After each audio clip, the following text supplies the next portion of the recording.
عليكم ورحمة الله وبركاته. Bismillah walhamdulillah wa salatu wa salamu ala rasulillah wa ala alihi wa sahbihi wa man wala. Tonight we covered in Sahih al-Bukhari the hadith of Abu Hurairah radiyallahu ta'ala anhu, where a man comes to the Prophet ﷺ and saying to him, Ayyul amali afdal, what is the best of deeds? And we talked about how the Prophet ﷺ used to answer this question, in a different way, depending on who the questioner was. But the Prophet ﷺ always used to redirect people into in a positive direction. And subhanAllah, really in that, and what I just to comment on that further, this idea of answering questions with wisdom, with optimism, in a prophetic manner. You could be saying the same thing, but the way that you say it, means the entire world. SubhanAllah, one of my teachers, I used to observe him. Someone comes to him and says, Shaykh, is listening to this haram? Right? Is listening to this haram? Now, you could respond and say, haram, with all of the daleel, all of the evidence, why it's haram, stay away from it, fear Allah, move on with your life. Instead, subhanAllah, I remember the way that he answered. He said, well, wouldn't you want to listen to the Quran instead? Isn't it better to listen to the word of Allah? What's your purpose in life? Why were you sent here? You were sent here to worship Allah subhanahu wa ta'ala. So shouldn't you be engaging your ears with things, your heart and your ears with things that would bring you closer to Allah subhanahu wa ta'ala? So why don't you listen to the Quran instead? Or why don't you listen to some beneficial words, some beneficial nasheeds instead? And so subhanAllah, the person, I remember this guy was like, oh, okay, yeah, makes sense, jazakallah khair. Now, it's the same answer that he's giving, but it's the way that you answer the question. And sometimes we feel like we have to bombard people, we have to overwhelm people with everything that we've read on an issue and everything that we know on an issue, and at the expense of turning them away from Allah subhanahu wa ta'ala. And when the Prophet ﷺ says to Mu'adh, "Afatanun anta ya Mu'adh," are you going to be a fitna to the people of Mu'adh? What is the Prophet ﷺ talking about? Because Mu'adh used to read long surahs in Isha, and the people felt tortured by, he wasn't reading, Surah Al-Ahzab, or portions of the Quran. He was reading Al-Baqarah and Ali Imran in Isha. He's torturing people. I mean, people love the Quran, and he called them hypocrites because they complained that he was reading too long at Isha. Okay?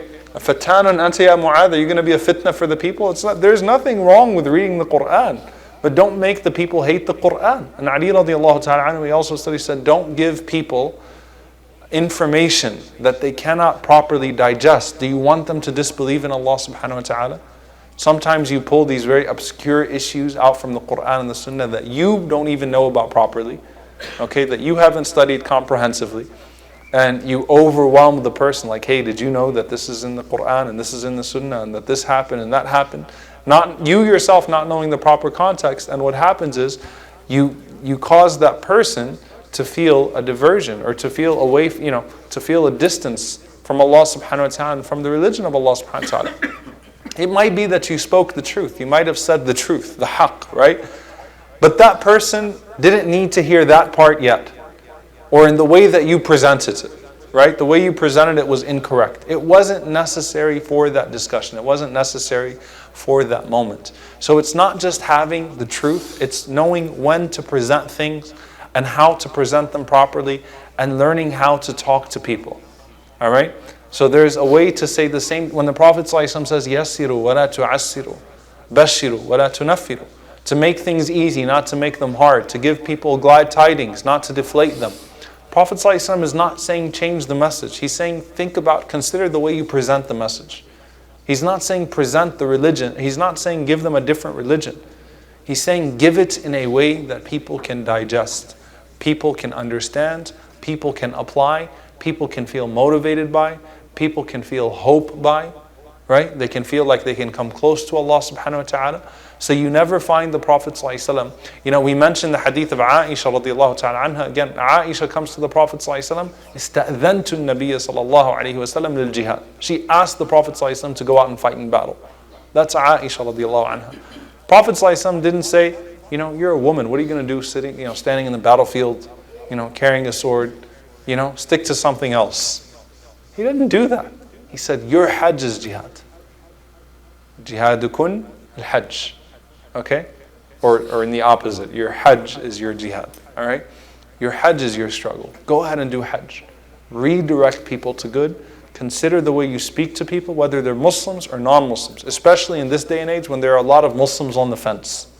Muslims that are, they're Muslim, they grew up Muslim, but they're very uncomfortable with certain aspects of Islam, right? Because they don't know any better. Don't bombard people in a way that they can't tolerate, that they can't digest, in a way that you would turn them away from Allah subhanahu wa ta'ala.